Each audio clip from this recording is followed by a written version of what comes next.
Jumpa lagi dengan saya Yedi Indra di Seruput Kopi Cantik dengan renungan yang berjudul Mau Anggur Baru Kesembuhan? Terkadang perjalanan kita menuju kesembuhan mengharuskan kita menghadapi bayang-bayang luka dan trauma masa lalu, ujar Dr. Creflo Dollar. Dengan berani lepaskan beban, buka hati kita untuk memperoleh tuntunan ilahi dan berkat kelimpahan yang menanti kita. Percayalah pada kekuatan transformatif yang akan kita peroleh saat bersedia melepaskan apalagi yang tidak berguna dan membiarkan iman menerangi jalan menuju masa depan yang dipenuhi dengan tujuan besar dan anugerah. Hidup kita itu belum pernah ada yang menjalani. Itulah sebabnya kita tidak dapat meniru kehidupan orang lain. Mungkin kita menghadapi sebuah kasus yang mirip dengan yang dialami orang lain, tentang sakit misalnya. Tetapi jika diteliti ulang, selalu ada bedanya. Usia si penderita, kebiasaannya, gaya hidupnya, dan sebagainya.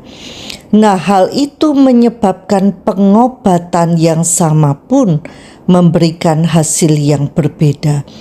Secara rohani pun demikian. Kita membaca firman yang sama, belajar dari guru yang sama, pada saat yang sama, namun penangkapan masing-masing berbeda. Belum lagi setiap kita mengenakan kacamata berdasarkan pengalaman, latar belakang, tempat lahir yang berbeda pula. Itu memengaruhi cara kita memberi makna.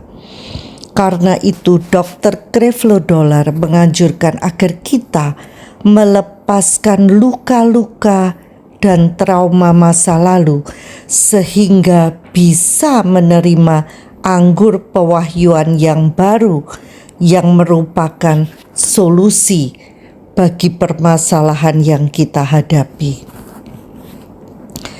Jangan biarkan informasi dunia sekeliling membombardir sehingga kita menjadi burnout. Saat Tuhan berbicara dan mengarahkan, kita tidak bisa mendengar atau melihatnya.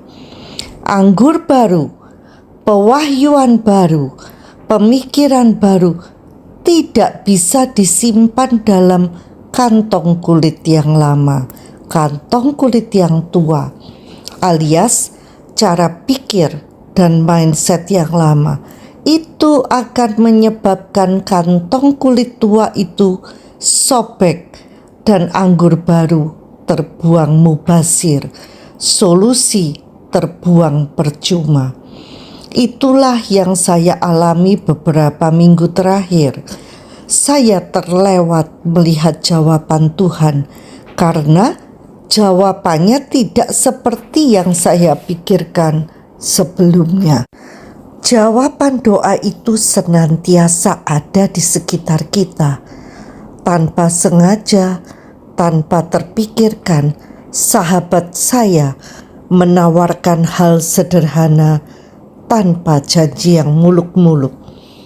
Ternyata itulah solusi yang diharapkan. Sudah ada di sana, tetapi terlewatkan. Saya terharu. Tuhan senantiasa peduli, menyertai, dan berusaha menarik perhatian saya. Tetapi saya terlalu sibuk mengharapkan jawaban dari arah yang berbeda. Familiar dengan kisah ini? Jawaban doa masih dalam proses, tetapi semakin lama semakin menyala kian terang, dan itu melegakan. Mendengar tuntunan Tuhan dan melihat seperti apa yang Tuhan lihat, itu kunci untuk mendapatkan jawaban doa. Selama manusia hidup di dunia ini, masalah selalu ada. Orang bijak berkata, hanya di kuburan yang tidak ada masalah. Guru-guru kami di sekolah Keris begitu jujur dan terbuka, membahas kesalahan, kegagalan yang pernah mereka alami, dan menunjukkan jalan penyelesaiannya. Ini yang membuat murid-murid relate dengan kehidupan beliau, menjadi peta jalan sehingga tahu apa yang harus dilakukan saat kami mengalami hal yang serupa. Masalah yang kita hadapi bisa menjadi batu penghalang atau justru batu pijakan untuk naik ke tempat yang lebih tinggi, bahkan bisa menjadi pembelajaran bagi orang lain. Cerita yang menarik itu yang ada kisah di lembah dan endingnya mencapai klimaks. Kemenangan sudah dinanti-nantikan, seru jadinya. Tanpa ada Goliat, Daud hanyalah penggembala domba. Karena mampu mengalahkannya, Daud menjadi menantu Raja Saul dan akhirnya menjadi raja juga.